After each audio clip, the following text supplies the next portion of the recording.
My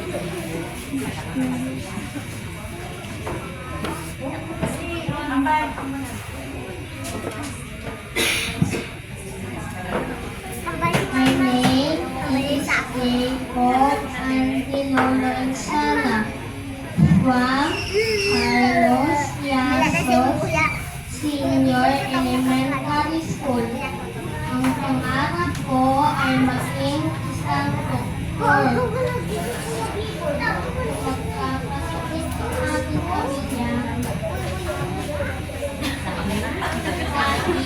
dahil gusto ko alagaan ng aking pamilya kung sila ay magkakasakit.